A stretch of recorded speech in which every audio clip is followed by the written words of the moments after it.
हिंदू धर्म में भैंस को काल का प्रतीक माना गया है। ये 20 साल पहले की बात है। मेरी रेलवे में नई नई जॉब लगी थी। मेरी पोस्टिंग मध्य प्रदेश के एक कस्बे में हुई। मैंने एक घर किराए पर लिया। रूम लेने के कुछ दिन बाद मुझे पता लगा कि जिस घर में मैं रहता हूं उस घर के लोग बहुत धार्मिक हैं। मैं ऑफिस आते जाते देखता था कि घर में एक बूढ़ी औरत हमेशा किसी अजीब से देवता की मूर्ति के सामने माला फेरती रहती है। एक रात मैं सिनेमा हॉल से लौटा था। उस रात मुझे नींद नहीं आ रही थी। मैं कभी रेडियो पर गाने सुनता तो कभी कोई बुक पढ़ने लगता। अचानक मुझे बाहर से कोई आवाज सुनाई दी। मुझे लगा कि जैसे कोई सीढ़ियों से चढ़कर ऊपर आ रहा है। मैंने चारपाई से उतरकर दरवाजा खोला। बाहर कोई नहीं था, लेकिन सीढ़ियों पर कुछ काले निशान थे। मैंने जब पास जाकर देखा तो पता लगा कि वे निशान किसी इंसान के नहीं थे। मुझे ऐसा लग रहा था कि जैसे कोई गाय या भैंस सीढ़ियों पर चढ़ी हो। मैंने नीचे जाकर देखा, नीचे कोई गाय भैंस नहीं थी। बूढ़ी औरत हमेशा की तरह मूर्ति के सामने माला फेर रही थी। मैंने उस बूढ़ी औरत से पूछा, अम्मा यहाँ कोई गाय आई थी?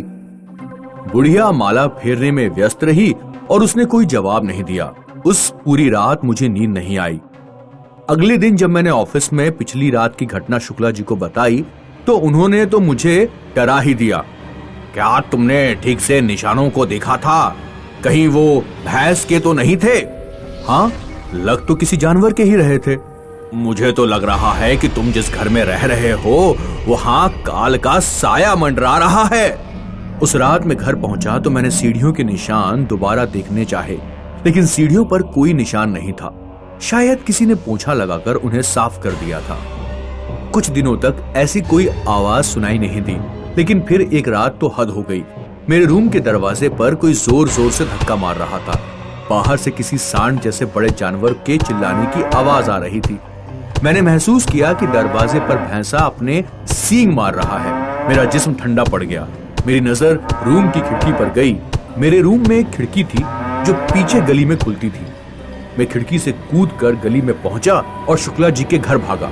दौड़ते दौड़ते जब मैं थक गया तो मैंने रुककर पीछे देखा।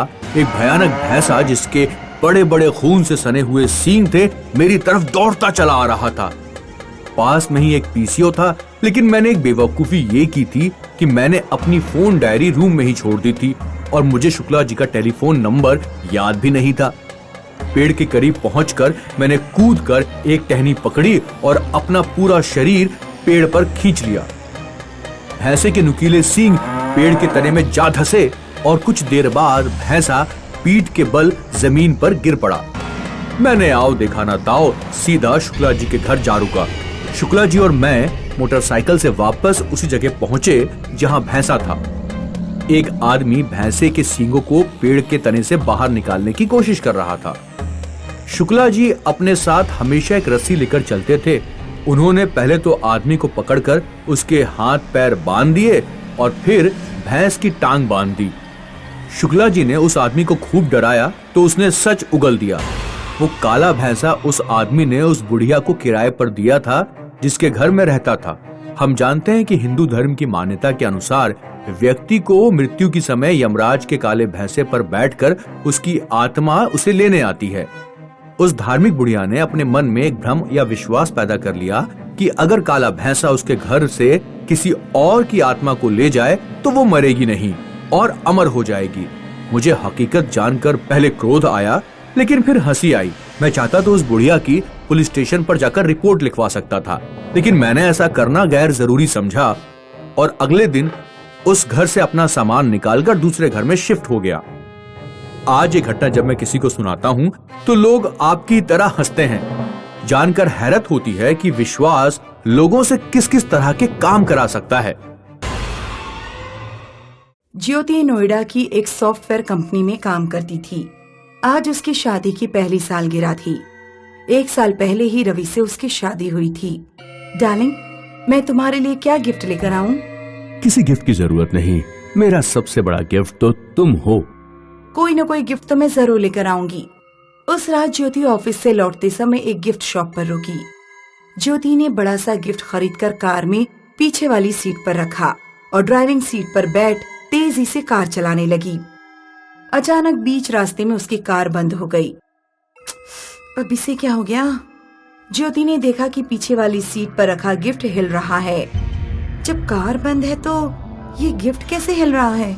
ज्योति रवि को फोन करनी ही जा रही थी कि तभी गिफ्ट में से एक भयानक चुड़ैल बाहर निकली, जिसके हाथ में मोटी रस्सी का फंदा था। चुड़ैल ने ज्योति के गले में फंदा डालकर ड्राइविंग सीट पर ही उसका गला घोट दिया। उधर रवि घर पर ज्योति का इंतजार कर रहा था। रवि कई बार ज्योति को फोन कर चुका था, लेकिन फोन रिसीव नहीं हुआ। आखिरकार वो ज्योति को ढूंढने गया। उसने देखा कि रोड पर एक जगह बहुत भीड़ लगी हुई है। रवि ने भीड़ के अंदर जाकर देखा तो ज्योति की लाश ड्राइविंग सीट पर पड़ी हुई थी और उसके गले में मोटा फांसी का फंदा था। अपनी शादी की पहली सालगिरह पर ऐसा गिफ्ट पाकर रवि को गहरा सदमा पहुंचा। कई दिनों तक वो अपने फ्लैट से बाहर नहीं निकला। एक दिन ज्योति की दोस्त खुशबू और मेघना रवि के घर आए। रवि, जो होना था वो हो गया, तुम्हें अपनी जिंदगी में वापस लौटना चाहिए। मेरी और ज्योति की किसी से कोई दुश्मनी नहीं थी। मुझे समझ नहीं आता कि कोई उसे क्यों मारेगा, और वो भी फांसी का फंदा लगाकर। कुछ भी हो, मैं ज्योति की मौत का पता लगाए बिना अपनी जिंदगी में वापस नहीं लौटूंगा। खुशबू और मेघना अपने घर लौट गए। रात में खुशबू ने मेघना को फोन किया। यार, मेरा रवि पर दिल आ गया है। उसका दर्द मुझे अब उसकी ओर खींच रहा है, तो तू उसे अपने दिल की बात बता दे। खुशबू मेघना से बात कर रही थी, तभी उसके रूम का पंखा अपने आप चलने लगा। खुशबू ने स्विच बोर्ड की तरफ देखा। पंखे का स्विच बंद था। अरे यार, अब ये पंखे को क्या हो गया? खुशबू बोर्ड की तरफ गई। अचानक बोर्ड से एक भयानक हाथ निकला और उसने खुशबू की गर्दन पकड़ ली। खुशबू बुरी तरह चिल्लाने लगी। उसका फोन हाथ से छूटकर गिर गया। उधर मेघना को फोन पर खुशबू के चीखने की आवाज सुनाई दे रही थी। खुशबू, क्या हुआ? क्या हो रहा है वहाँ पर? खुशबू! मेघना तुरंत अपनी कार से खुशबू के फ्लैट पर पहुंची। मेघना ने देखा कि खुशबू फांसी लगाकर पंखे पर लटकी हुई है। कुछ दिनों बाद रवि मेघना के घर पहुंचा। ज्योति और खुशबू को मारने वाला कोई एक ही है।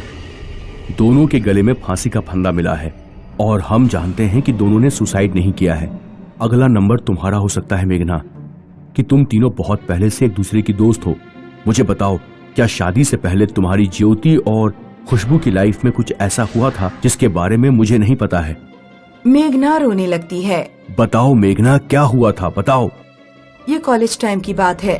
मैं, ज्योति और खुशबू अपने कॉलेज के एक प्रोफेसर माधव मिश्रा पर मरते थे, क्योंकि वो बहुत हैंडसम थे। एक दिन हम तीनों ने प्रोफेसर से हमारे साथ शिमला चलकर मौज मस्ती करने को बोला। प्रोफेसर ने हम तीनों को डांट दिया। हम तीनों को बहुत गुस्सा आ गया, क्योंकि हमारे अहंकार को चोट पहुंची थी। हमने प्रोफेसर पर छेड़छाड़ का झूठा आरोप लगा दिया। प्रोफेसर की पूरे कॉलेज में बदनामी हो गई, जिससे हम तीनों को बहुत खुशी हुई।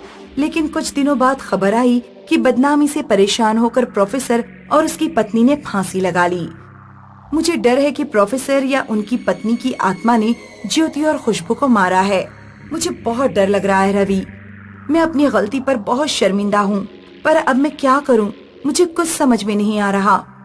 गलती तो तुम तीनों ने की थी, जिसकी सजा ज्योति और खुशबू को मिल चुकी है, लेकिन मैं तुम्हारी जान बचाने की पूरी कोशिश करूंगा। रवि उस रात मेघना के फ्लैट पर ही रुक गया। वो कई दिनों का जागा हुआ था, इसलिए उसे झपकी आने लगी।